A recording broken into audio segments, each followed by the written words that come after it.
3 days after our baby was born, my husband finally came home, but he wasn't alone. He brought a woman I didn't know. I was shocked and asked, "Who is this woman?" My husband smiled and said, "She's my girlfriend. Actually, she's going to be my wife." I was confused and asked, "What do you mean?" He said, "I'm done with you." I was stunned. My name is Elizabeth. I'm 25 and work at a company. My boyfriend John recently proposed to me. We met in high school, started dating in our first year, broke up during our senior year, and then reconnected after college when we ran into each other at a gathering with old classmates. When we reconnected as adults, my feelings about him changed once again. We started spending a lot of time together and began dating again. After 3 years, he proposed to me. His proposal was simple. "I will love you, Elizabeth, for the rest of my life. Will you marry me?" I believed him and said yes. I was thrilled to start our married life. We both work, so we only see each other in the evenings during the week, but I was happy to spend time with him until morning without having to go back and forth between our homes. Back in high school, we couldn't cook at all. But when we were in college and living on our own, we both learned how to cook. We managed the household chores together and had a balanced life. My husband was great at frying food, and since I'm not good at it, I was happy he could cook it for me. On the other hand, I was good at cooking Japanese dishes, like simmered vegetables. My husband used to praise my cooking, saying it was just right, not too rich and not too bland. I thought we would keep supporting each other and live happily together. A year into our marriage, I found out I was pregnant. I was overjoyed and quickly told my husband, "John, I'm pregnant." He looked surprised and just stared with his mouth open, like in a cartoon. "John, oh my God, I'm going to be a father." "Well, your reaction is a bit slow. You really surprised me. I'm so excited." "Yeah, I'm excited too. If we're having a baby, we'll need to do our best." My husband was thrilled about the pregnancy, and I was looking forward to raising our child together. At first, he was very concerned about my health. "Elizabeth, take it easy, okay? If it gets too hard, you can quit your job." "Thank you, but I'll try to work until my maternity leave." "All right, I'll handle the house chores." "Thanks." Thanks to my husband's support, I was able to rest well during the morning sickness. As I entered a more stable part of my pregnancy, the time for delivery was getting closer. But then my husband started coming home late. "Did you work late again today?" "Yes, I've been letting my coworkers handle things. Now that you're doing better, I thought I should put in extra time at work to make up for the days I left early." "I understand. So you're working overtime even though you're busy at work. I appreciate it, but your health is important too. I don't want to be out of a job when the baby arrives." "That's true. I'm a bit nervous about being alone at home, but if that's the case, I won't blame him." "Well, maybe I'll stay at my parents' house during my maternity leave." My husband looked relieved and agreed. "That's good. Then I can work extra hours without worrying." I would miss seeing my husband until after the baby is born, but I was grateful for the support from my parents. So as soon as my maternity leave started, I moved back to my parents' house. It felt easier to be in a familiar place and not have to handle household chores. Having my mom nearby also made me feel more secure. However, I was worried about one thing. My husband had been slow to respond to my messages.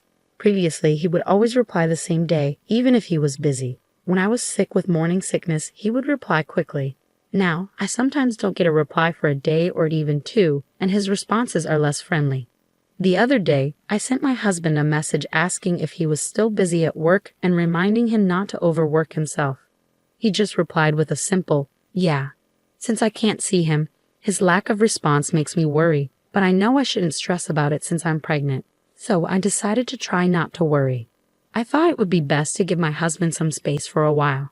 To keep my spirits up, I focused on what I would do after the baby arrives. I bought a lot of baby items. "Oh, Dad, you're buying too much." "No, we need to make sure the baby is safe and comfortable."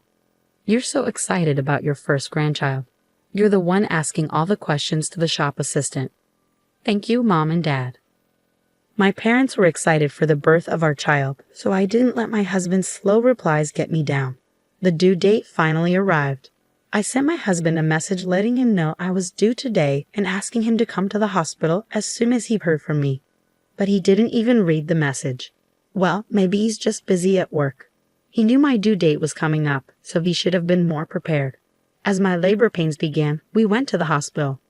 I was about to give birth, and since I didn't have time to call him myself, I asked my mother to leave him a voicemail saying I was in labor. But he didn't show up, not even at night. He didn't return any of my calls. I went into delivery without him. The birth was harder and longer than I had expected. The umbilical cord was wrapped around the baby's neck, making delivery difficult. It took almost a full day of labor before my baby was born. However, when I finally saw my baby and held her in my arms, all my fatigue and pain vanished. She was a beautiful baby girl. "You did your best to come into the world, didn't you?" I said as I held my baby for a moment. Then I lay down to rest my tired body. Later, I woke up in my hospital bed and saw my mother sitting by my side. "Are you feeling better?" she asked. "Yeah, I'm feeling pretty good." "I'm glad to hear that." "Hey, what's wrong, Mom? You don't look well." "Well, I haven't heard from John since the baby was born." "Yeah, I've noticed. What on earth is he doing? We just had a baby." I was furious. Why didn't he come to the hospital? I had sent him a message saying the baby was born. A few hours later, he replied that he would come to the hospital the day after tomorrow. Why can't you prioritize coming here? I tried not to think about anything negative until the birth, but now that the baby is here, I don't need to hold back my feelings. Why isn't he here for his own child's birth? He should come immediately. Is his company so strict they won't let him leave? I poured all my frustration into a message to him, but he just read it and didn't reply. What's going on? He was so excited when I told him I was pregnant. Why does he seem so uninterested now? My parents were furious with my husband's unreasonable behavior. My father said he would give him a serious talk next time. 3 days after the birth, my husband finally showed up, but he wasn't alone. He brought a woman I didn't know with him. I was so shocked I couldn't speak. "You seem to be doing well," he said, "so don't send me messages as if you're in a crisis." Huh? Not only did he arrive with an unknown woman, but he also had a cold attitude. I was stunned but managed to ask a few questions. "Who is this woman?" My husband smiled and said, "She's my girlfriend. Or better yet, my future wife." "What?" The woman next to him chimed in, laughing and lightly tapping my husband on the shoulder. "Oh no, what do you mean by future wife?" I'm embarrassed. "What do you mean? Don't you get it? It means you and I are divorced." "What? Wait a minute. Are you saying you were having an affair?" Well, adultery doesn't sound very nice. It's more like I found someone new to love and we started seeing each other. I couldn't believe what I was hearing. "I'm just tired of you." Huh. You know, men are attracted to women who take care of themselves, my husband said, starting to hold hands with the other woman. "Are you saying I wasn't taking care of myself? You got fat and bloated because you stayed at home all the time." I was just resting because I was pregnant and had morning sickness. Besides, gaining weight during pregnancy is normal. "So you were having an affair because of that?" "I want to keep romantic feelings for my wife, even though we're married, but I don't feel that way about you anymore." "I found someone even better," my husband said as he and the woman started flirting again. I had reached my breaking point. "All right, I'm done. Just get a divorce or whatever and leave. I'll go without you telling me." With that, my husband and the woman left the hospital room. He never even looked at the baby's face or asked about the child's gender, so it was clear he didn't care anymore. It looks like I'm going to be a single mother. This was incredibly hard for me, especially right after giving birth. While I was feeling overwhelmed, the door to my hospital room opened. Huh? I was shocked when my husband and my mother-in-law walked into the room. "Why are you here?" "Elizabeth, I heard everything, and I'm so sorry about my foolish son," my mother-in-law said. She had bumped into my husband and his girlfriend in the parking lot, questioned him, and heard the same story I did. She sent the girlfriend away, then brought my husband here. "What do you think you're doing? You're having an affair while your wife is pregnant, and now you want a divorce? Your father would have been furious if he knew." My father-in-law had passed away a few years ago. I didn't have a choice. She came to me, and I fell in love with her. How could I have married such a man?